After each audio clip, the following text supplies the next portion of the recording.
Hi, it's me again, the cursing seamstress. I'm back again on the same day. I actually have some time. I don't have to be at work at a particular time today.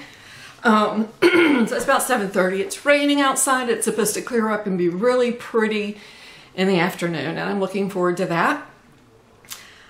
Back to the Sewing Revival, a pattern company out of New Zealand.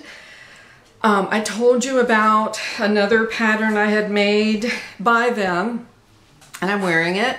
This is called the Fantail shirt and sweatshirt. The reason they call it a sweatshirt is because that's an option. You can make it out of sweatshirt fabric, knit fabric. And you can have a band at the bottom, and I don't know, it's different. I didn't do that one. Dixie, stop.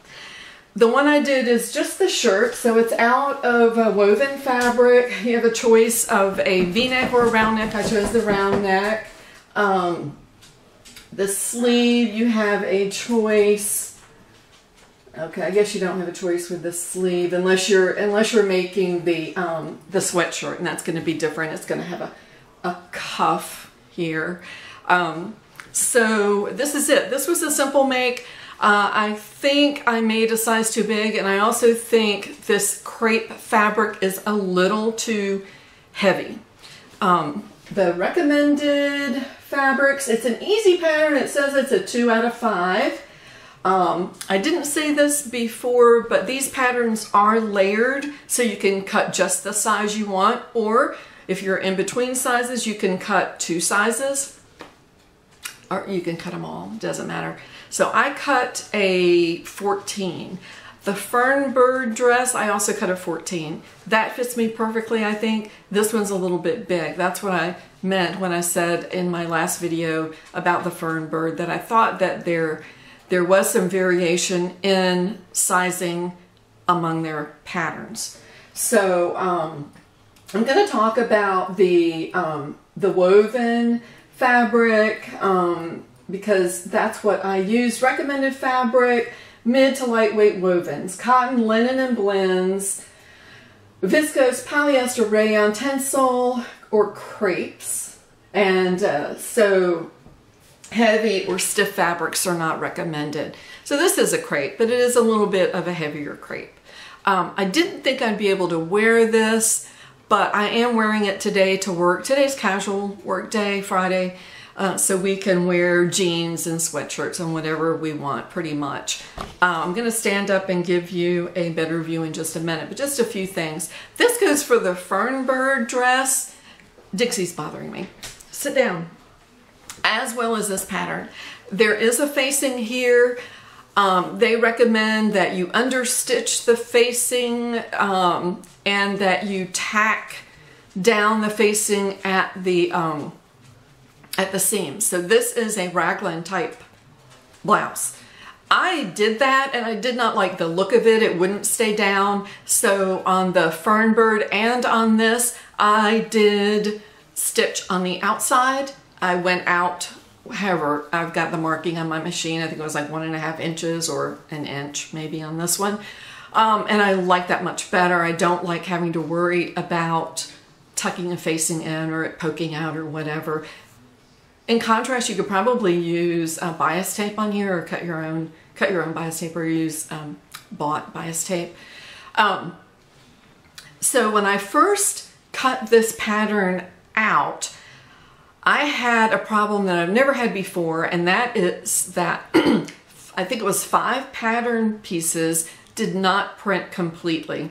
By the way, these cut in a landscape, which is really different. I guess I'm used to the portrait pieces that usually will, it's formatted for portraits rather than for landscape, but that was fine. But 4 or 5 of the pieces didn't print fully. They would print maybe 3 inches or so, excuse me, and then it would be blank. So I did email the company, got an answer back quickly, and they were concerned that it was on their end, and in my email I said, it could be on my end, and then I ended up putting the pattern on a flash drive and taking it to work and just printing those pieces. But in the meanwhile, I put the pattern together. The pattern is, I said already, it was layered, but you do have to trim. Some are no trim, and that makes it a lot easier. But anyway, that's fine. So I had already taped everything together and just drew in the parts that I needed. And what that did was it left off of one of the front piece right here that it was supposed to be cut on the fold. So for that reason, I have a seam down the front of this shirt. It's not supposed to be there. And that just shows you how big it is, because even with this seam, and I think the hem, I think the seam allowance is it's narrow. So even with this mistake here, this top is still a size too big. But again, it's very wearable. What else can I tell you? I'm trying to think if there were notches that I had to match up. I don't even remember that.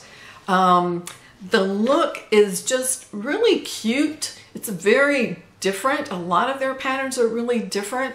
Kind of like Style Art has some unique things about them that other pattern companies don't have, and I really do like that. If they're too wacky, you're not, somebody at my age is not going to be able to wear them, but if they're just a little bit off, different, quirky, you'll be able to wear them. So I'm going to stand up and show you this top. I'm wearing it with blue jeans. What's unique about it is the elastic here, and elastic in the very front. And it's big elastic. I don't remember. I think this is an inch that I used here. I think in the front it's like 1.25 inches maybe. I don't remember what the pattern said to use, but it is a pretty wide piece of elastic. So I have washed this and everything. So this is as soft as it's going to get. Again, it's not stiff at all, but again, I think something drapier would work better. Had no issues following the instructions whatsoever.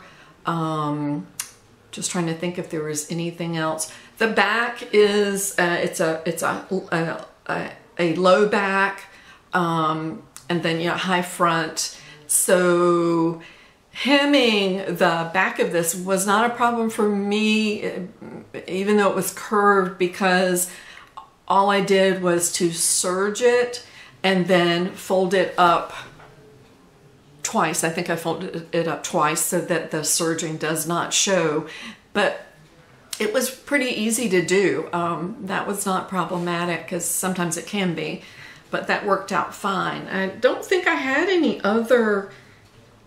Yeah, I did. The other issue I had with this was on this on the sleeves, because the sleeve is too narrow to go around the, I don't know what to call it, the base of my sewing machine. So I could not fit this. I did fit it in there initially, and I'm trying to think. When I put the elastic in, that's what it was. When I put the elastic in, I was no longer able to get it in the machine to sew down the elastic once I had sewn the elastic together and put it in here, and then I just needed to sew down that 1.5 inches or whatever. So I had to sew it by hand. I don't like hand sewing, but that's what I had to do. And even sometimes, you can put the sleeve in and sew, have it on the right side up, and then just stick it under the needle and sew here. Even that I could not manage on my machine. So that was a problem. But again, just sewing it by hand, it was just a few stitches. It was not that bad. All right, I'm going to stand up. I'm going to show you the shirt. I do recommend it. I think it's a great looking top. It would look good with skirts or pants, just cute as can be. So I'm going to stand up and I'll be right back. Okay, Here it is. This is the elastic right here. This is the seam that's not supposed to be there.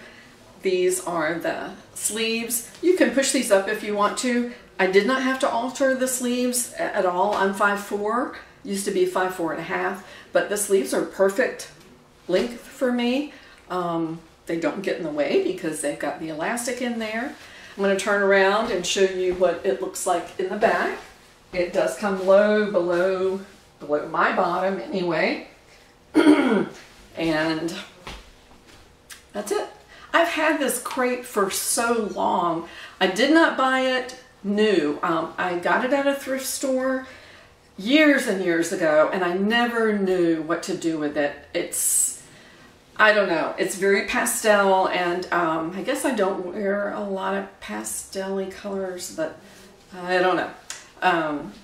I do like it. I think it looks cute. I'm wearing it today, and I highly recommend this pattern. It is not difficult at all. It's a cute look. It's a different look, and so I give it 2 thumbs up.